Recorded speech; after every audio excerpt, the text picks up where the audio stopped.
So MapRide is telling us that we're right here toward the north side of track 2 in the little creek bed. And it is flowing a little bit.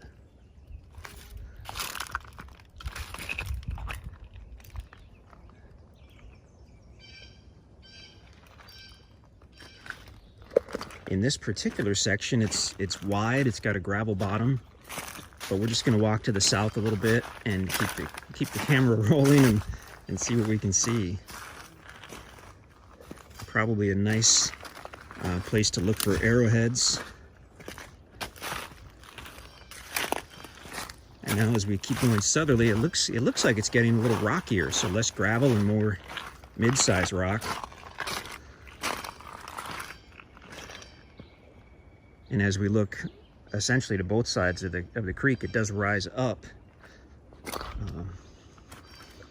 Without having the topo here, we're still going to assume that this creek bed is probably the lowest point on the tract and that it rises up from both sides. And this particular tract is actually where the little cabin or home or whatnot is. Our map shows it as tract 2. But it's going to be, I guess, way up to the west there, where the ground levels off.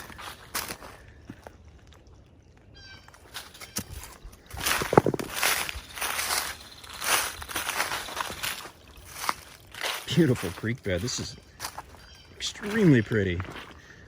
This is definitely not a year-round creek. We've probably made 4 or 5 trips to this area. And it's easy to tell if this little creek is running because it actually runs under the county road toward the north side of these tracks. And I'd say of the maybe half dozen trips we've made out here, it's been flowing about half the time. But it's going to depend, obviously, on the rain and the time of year. That's beautiful right there. Cascades down those rocks into essentially a gravel pool.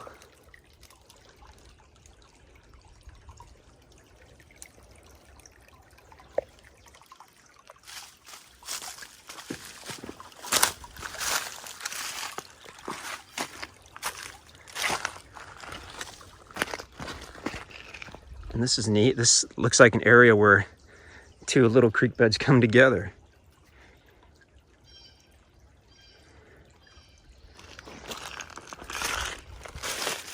It's a big tract, so there's a lot to explore out here. In fact, as we look back to the west, you've got another kind of valley area that looks like it probably sometimes feeds into this creek bed. Big, beautiful flat rock there. It's dripping.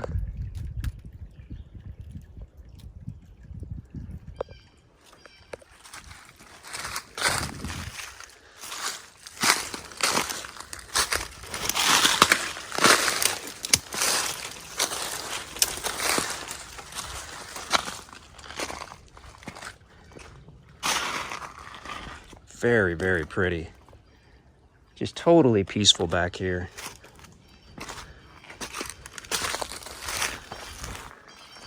Well, we won't explore the whole creek bed. We'll leave that for some other people to do, but it's beautiful.